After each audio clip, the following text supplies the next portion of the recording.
when you think about that, and it's kind of like existentialism, although it was like atheistic, not even in a spiritual way, because I could be considered an atheist in a spiritual way, but I mean, I'm not really an atheist, but occultism is kind of atheistic. So existentialism might have been a bridge for somebody like me when I was in my early 20s, because I'm like almost in my mid 30s or whatever, 34. So I had some time to think about stuff that I was stirring within me, just like Homer obviously had things stirring in him that he had to get on paper or on parchment. And he looked like, Homer, I know, looked like some freaking mega dude, man. He wasn't the guy they painted, trust me on that. But, so, existentialism, talks about an abyss, and I used to think about that, and if you do think about the abyss, what's holding you up every day? Well, materialists and the science that accompanies them would say, well, that's an easy answer. The earth is holding me up. The ground is, and the earth has a core, and it spins around the sun, and these are all the things that they believe that they know. Unfortunately, it hasn't really developed to the point of what's considered reason with a capital R, as Eliphas Levi would define reason with a capital R, which is like involves spirit also, not just matter, so it's not materialistic. Reason is like a higher wisdom. And so the existentialists in some way were tapping into that, and they were around that same era, like late Victorianism. So basically, what's holding you up? And they say this dark abyss below us.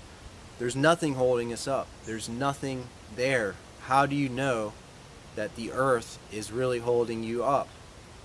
Maybe people before we knew it was a globe, etc. But that's just from our society, our civilization. There are civilizations from aeons that have always known the earth is round, the sun is round, all of the things that they claim are new to science. That was because of the bludgeoning of the Middle and Dark Ages, that people began to forget things that were already known. The burning of the Alexandrian Library. So, that was a cool place. There was books in there that are not known about. How can we appreciate books that are not known about? We're talking about actual works, mega cosmological works, cosmogonical works, things that were freaking insanely real, and they were written down by some of the greatest teachers of mankind.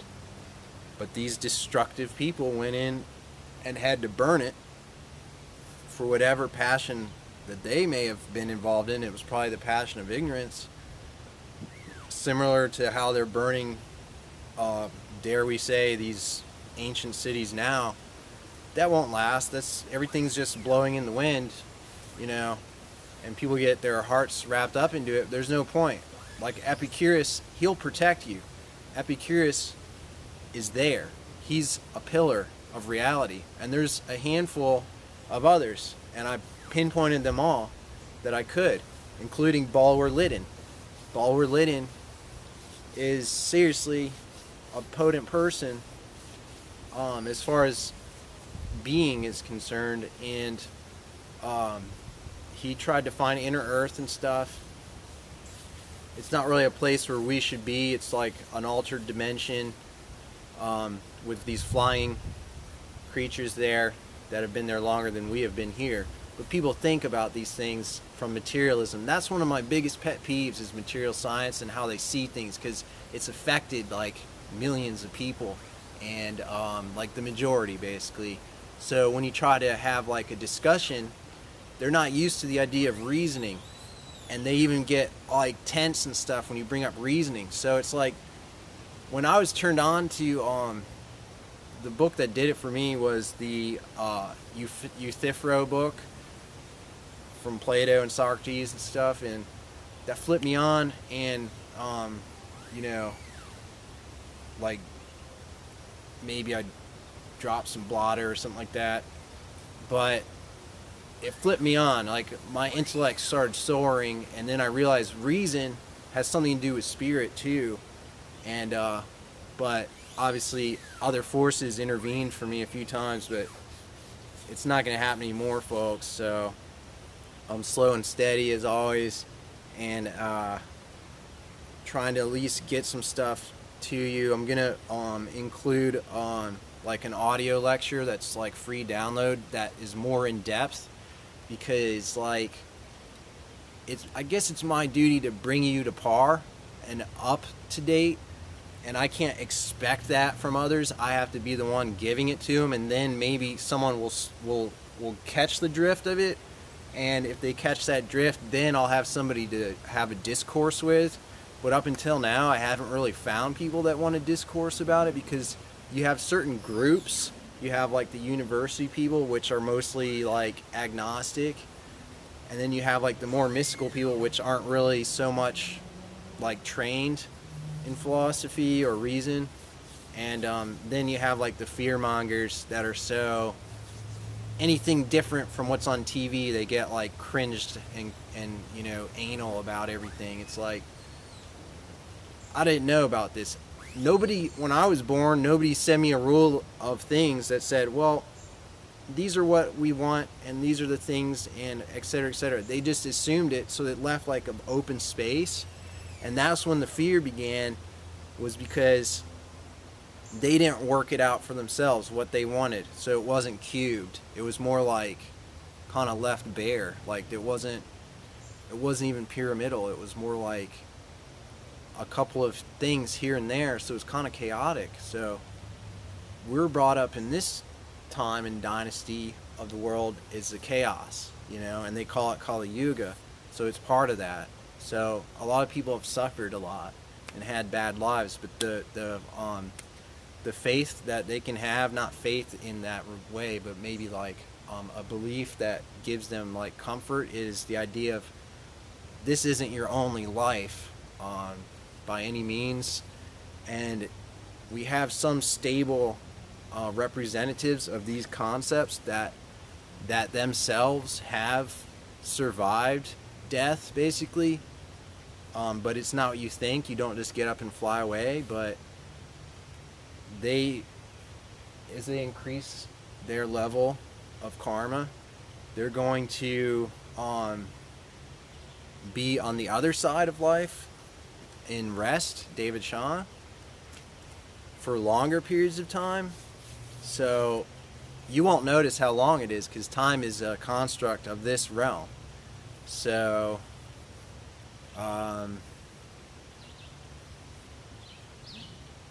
maybe they won't even reincarnate if they reach that like level, like nirvana or whatever it is, samadhi. So that's better, because they think that this is the life. It's not really the life. It's a shadow of the other life, and we live with that all the time. That's why the frustrations and all of the things are going on, is that duality, to sum it up really, is easily represented by many things in our world. It can be represented by the blatant levels that exist on every par, like with the TV level, and then like the fast food level, and then like the gourmet level, and then like the movie level, and then like the art movie level, like Fellini, and then he would be like, you know, the whole food level, you know, like where you eat things that are just from nature. And so it increases your intellect to consider that. But even more importantly, now with the space exploration, I mean, I don't like or dislike NASA. They just do what they do. People think that they're lying or covering up, or sure, that might be part of it, but I don't give a crap about that. They're not going to be the ones that explain to me spirit. So what difference is it? Hear that?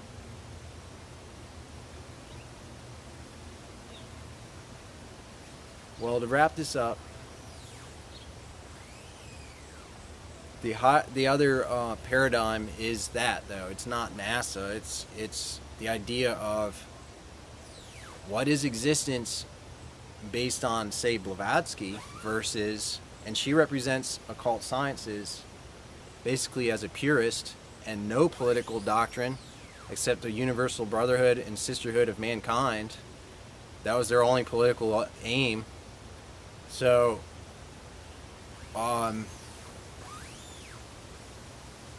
so you're getting the point that it may seem like, well, this is my beliefs. Well, it could be everyone's beliefs if they see that, if they're awakened, as Gurdjieff would say, as all of them would say. Because it's basically one doctrine of all time and of all universes.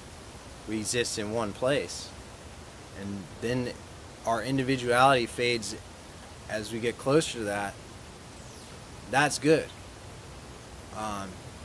But black magic is the opposite, where they try to retain it, and they're stuck on this planet for maybe 700,000 years even as a demon.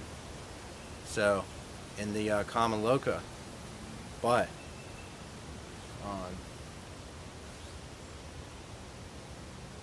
material science versus the ability to look within and seek truth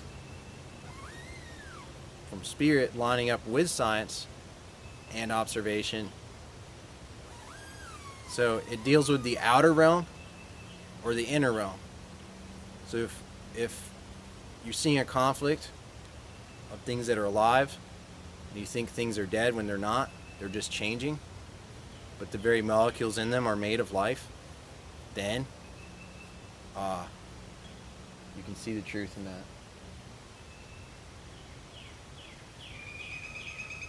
Thanks for watching, and I'm going to get out of here.